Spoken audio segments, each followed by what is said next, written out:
A Frugal Lifestyle Guide. A Frugal Living Introduction. Capitalism makes a lot of money for a lot of people but destroys a lot of lives, not just from the deleterious effects of creating meaningless junk people don't need, but also from the psycho-spiritual damaged lives of the many people who fall for material excess as the key to happiness.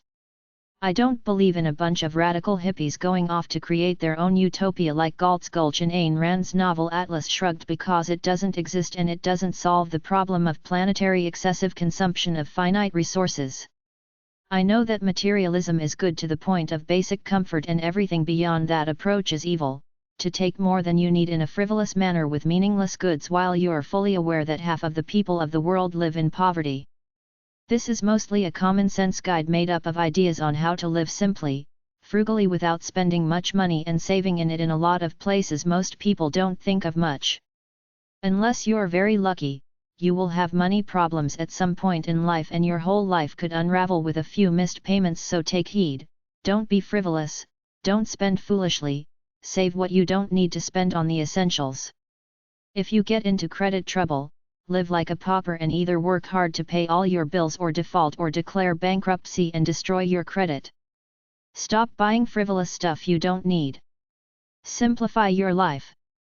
Get rid of a bunch of your stuff. Try number 640 at the library for books about practical living. Chapter 1.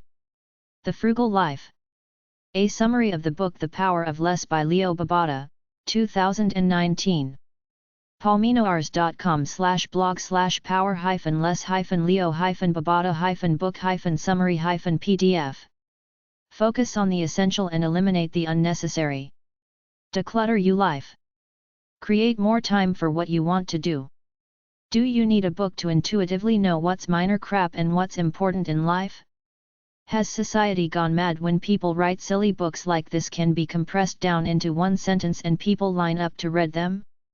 Simplify your life. Get rid of all meaningless stuff you don't want to do, stuff you don't need, and people who are impediments in your life by taking up your time with their bullshit. Part 1. The Principles. Set limits. Choose what is essential. Simplify. Focus. Create new habits. Start small. Don't do unimportant things. Do important things. Do what you want and what is necessary to earn money. What are your values? What are your goals? What do you love? What is important to you? Focus on needs. Many wants aren't worth the time or money like material things. Eliminate the non-essential. Constantly edit your life. Focus on doing what makes you happy. Simplify your goals and wants. Get real team. Release whatever is natural, intense, and beautiful inside of you. I never thought much about all the brainwashed schmucks in the world beyond my own thoughts about how screwed it is until I read an article at cracked.com which highlighted some of the stupid, ridiculous things people fall for, so I figured it's time to write an article posting some of the things I and others like me think are stupid. Cracked is not the innocuous comic book they used to be. They're the voice of truth and masters of parody. The mainstream news is not the real news. It's selected stories that conform to the capitalist agenda of its advertisers, the big corporations. There is a lot of social injustice, corporate fraud, and government dirty tricks that never make it on the mainstream news, but you might find it at renzi.com or fsrn.org. The so-called social sciences is a big bunch of fake knowledge they created mostly in the 20th century to put forth the illusion that they have system-sanctioned advanced experts who know more about your life than you. It's a big fraud, especially when they start using mental health drugs to treat what is really human weakness and a spiritual detachment from one's true nature. Every minute you spend immersed in engaging in some meaningless pop culture entertainment is another minute you're smothering your own identity and betraying yourself, which is why we live in a society of brainwashed, mundane to depressed people all trying to be cool according to pop culture standards. Your life is what you do every day, not what you own or what your so-called position of status is out in the community. You have been brainwashed in school and by watching TV every day all your life since you started going to school. What is happiness and success? Is it your version or what you got from the system? No matter what tragedy might have happened to you in the past, all them psychobablists out there say you need their therapies so they can make money off you. The truth is that every day you create your life as you live it. All them alleged PTSD and child sexual abuse survivors are a bunch of wimps. It's more comfortable for them to act like victims than to move on and try to live a great life every day. They can always blame their weaknesses and failings on this event buried deep in their past. It's a great cop-out, and the so-called mental health industry sees dollar signs, especially with the sale of their drugs. Do you think all those supplements, vitamin pills, and herbs for sale in health magazines really help you? Why did humanity get along before they were created? If it were good for you, it would be in natural foods. Most ailments naturally go away on their own regardless of whether you buy that drugstore junk or not. You erroneously attribute the relief to the product. Don't buy into the holistic stuff either. That's another big fraud. Going to a doctor is a placebo effect in many cases. The doctor prescribes pills that are placebos. It's a big fraud while you heal naturally. There is no exercise equipment that makes burning calories easy. You have to sweat. It is not possible to lose weight without sweat and eating less food. Politics is like professional wrestling. They act like they're fighting in front of the camera, but then they go back to their elitist lifestyles as friends collecting those overinflated paychecks. Those right-wing talk show hosts make millions of dollars pretending they care about the people. They lie like crazy. It's all protected as opinion under the First Amendment, freedom of speech. There really is no right or left wing. It's about dealing with individual issues in the real world. Is depression really a mental illness or just plain human weakness? Live without debt. Pay off debt. Live without credit. Unless you're very lucky, you will have money problems at some point in life, and your whole life could unravel with a few missed payments. So take heed, don't be frivolous, don't spend foolishly, save what you don't need to spend on the essentials. If you get into credit trouble, destroy all your credit cards, live like a pauper, and either work hard to pay all your bills or default or declare bankruptcy and destroy your credit. After all the credit books I have read, my best one-liner advice is: call 888-5 opt-out and ask to be taken off the mailing lists to receive credit card offers. Go to the-dma.org and get taken off mailing lists. Get rid of all mail order catalogs coming to your house. Don't shop recreationally. Just shop when you specifically need something. Don't watch TV shopping networks. Don't cruise shopping websites on the internet. Stop buying frivolous stuff you don't need. There is a support group around with local chapters called Shopaholics which help compulsive shoppers out. Get copies of your credit report, annualcreditreport.com, 877-322-8228, the free annual credit reports. Get your credit score, myfico.com. Organize all your debts. Know exactly what you owe. Send letters to some of them offering a settlement, like you'll pay 30% of what is owed to settle it. If bill collectors are hassling you, send them a cease and desist letter stating that under Section 805C of the Fair Debt Collection Practices Act, you request that they cease any further communication with you. Get rid of most credit cards except for one or two. Research the credit card companies and pick a new card with the lowest interest rate, or tell your credit card company that you have been getting better offers and demand a lower APR or you'll leave. Pay off your debts as quickly as possible. Dispute credit errors by the methods I already discussed. Learn the truth about credit, about how much money you're paying for interest. Simplify your life. Get rid of a bunch of your stuff. Stop spending money on frivolous things. Spend as little as you can. Borrow as little as you must, only the mortgage and possibly a car payment. Save what you can and invest it. Get another job, work more overtime, or start a home business if you have a lot of debt to pay off. Get a cheaper car, a smaller house. Drop things you don't really need, like magazine subscriptions, some insurance policies, going to the movies, etc. Make up a will. Save money. Clothing one-liners.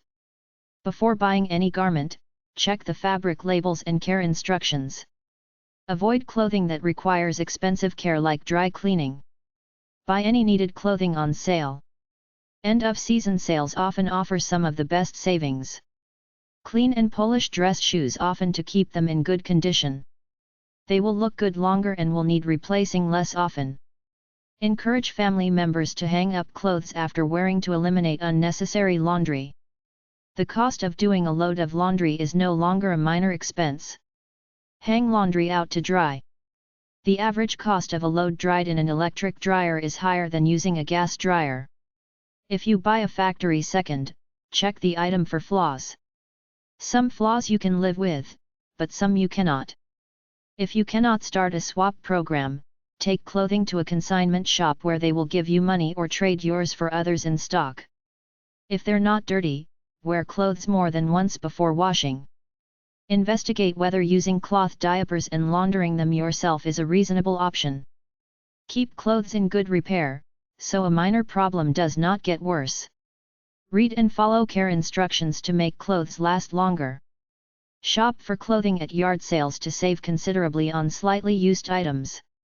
This is especially true of children's clothing or maternity wear. Spot clean clothes promptly and save on cleaning by careful wear. Store clothes properly to prevent damage from sun, moths, mildew, or stretching. Swap clothes with friends or neighbors. Many children's garments are still in good shape when a child grows out of them. You can exchange items you have for items you need. To get more life from each pair of shoes, do not wear the same pair all the time. Resting shoes between wearings extends their overall life. Use a coin-operated dry cleaner for savings on items that must be dry cleaned. Wear old clothes for messy jobs. Try to anticipate tasks that would cause damage to better clothing and take the time to change. Get things near free. First off, look for used goods in newspaper ads and in second-hand stores and weekend garage sales/flea markets. Let people know that before they throw their old stuff away to give you a call and you will take it away. Say things like, "We'd like to buy a boat or an RV and we're just looking around to try to find a used one cheap somewhere." Find a local newspaper that offers free or near free ads and offer to clean basements and garages for a fee. Offer to haul things away with your pickup truck. Offer to help people move then root through the things they throw away. I know a guy who got an old piano free with this ad. We'll pick up your old things and broken furniture. $25 per truckload. 666-6666. Find contractors or building wreckers in your local phone book, contact them and ask them about the houses and merchandise they destroy. Often, they bulldoze houses with the furniture still in it. Offer them a few bucks to go in for a day or two to salvage what you can. Many have salvage yards where they sell everything they took out of the house, even lumber. I have seen iron stairwells, chandeliers, pianos, marble statues, furniture, etc. at these places. You could buy a bar from a tavern, an oven from a restaurant, some things from a hotel, etc. They sell cheap because they keep getting new stuff coming in taken up space. Look in the phone book under building supplies, used. Find out what the manufacturing factories are in your area and if you need their products. Call them and ask if they sell factory direct. If you need lumber, put an ad in the paper like, "We'll tear down your old building free for the lumber." Funeral homes rarely abuse their hearses and have a hard time selling their old ones. Call up the local funeral homes and ask if they have got any old hearses for sale. Oftentimes, big, old colonial-type mansions can't be sold or rented because they're out in the sticks and people aren't willing to pay. They're, in effect, white elephants. If you ever see one of these empty mansions around, it might be worth a shot to offer to buy or rent at a deep discount price. The same goes for old social clubs, restaurants, and inns. Repair shops of all kinds have merchandise left by the owners that they will sell for the repair costs, even cars. Check out houses that had fires and offer to buy the slightly waterlogged furniture. Build your own boat or buy an abandoned boat at a dockyard for a few bucks and refurbish it. Aside from checking out county treasurer's offices for land with unpaid taxes, A good way to find land for sale is to drive around the country, pretend you're lost, then approach the natives and say some guy by the name of Michelin was selling a piece of land and gave you bad instructions on how to find it and now you're lost, then casually ask if they know where there's any land for sale in the area. Stores often sell their display and damaged merchandise at discount prices, but you have to ask about it. freecycle.org. allthingsfrugal.com. alwaysfrugal.com. beingfrugal.net. betterbudgeting.com/frugalliving.htm. borntolove.com/frugal-column9.html. consumerist.com. wasting money info. The biggest money wasters are overpriced fashions and logos. All so-called art and gift items/knickknacks. Lotteries unless you win. Credit cards. Gold credit cards. Credit card debt. Frivolous, emotional shopping. Carrying excessive cash that you lose or spend. Bank account charges. ATM charges. Gambling. TV shopping. Sit-down lawnmowers. Cellular phones. Fee-checking accounts. Sunroofs. Big screen TVs. Lending money to friends. Buying a new car every 3 years. CDs, get your own music off the internet for free. RVs, boats, rent one for the few times you use it. Life insurance for children. College degree in a useless major. Cable TV, buy a used satellite dish. Being brainwashed by on-sale signs. Eating at overpriced restaurants. All high-end jewelry. Much of it is a scam. Credit life insurance. Water purifiers, the city does it anyway. Journaling info/keeping a diary. Journaling is something like keeping a diary. People do it to stay calm and release stress while trying to get insights into their lives by writing their thoughts out. Many people with illnesses journal while they're ill to stay positive and deal with it. Some people write in their diaries/journals every night. Others do it only when the inspiration hits. Simply write out anything you feel at the time. Journaling is cathartic, getting things off your chest, and healing. If you've got a goal or a plan, some people keep a journal to chart their progress or lack of it. Some people journal to keep a historic record of their lives which they pass on to their children to help remember them. Books about journaling are at number 158.4, Diaries. Number 808.0669 and RC489 at the library. Books about writing are at number 808. DearIsland.com. JournalTherapy.com. JournalWriting.com. LifeJournal.com. Getting organized/saving space. I generally feel that organization is something you intuitively have within you, that you automatically know how to proceed with your life, focusing on the most relevant thing in the moment. Small things occasionally slip by, especially as you age, which is why some people carry a pen and a notepad around, to remind themselves of things that are too valuable to entrust to a mind that's always moving and can easily forget the little things. So if you feel you need it, get a pen and a notepad or a PDA/personal digital assistant to take notes of your life. But I personally feel if it gets to this point, your life is too complicated. Simplify it down for a better quality of living. Throw everything away or give away anything you haven't used in the past year. You can throw a lot of stuff away. It simplifies your life greatly. Put items that you use a lot close to you. Get over the cult of home decor and knickknacks. That's capitalist brainwash to try to get you to buy totally meaningless junk. Clutterbook.com. GetOrganizedJournals.com. GothamOrganizers.com. National Association of Professional Organizers. 35 Technology Parkway South. Number 150. Norcross, Georgia 30092. 770-325-3440. napo.net.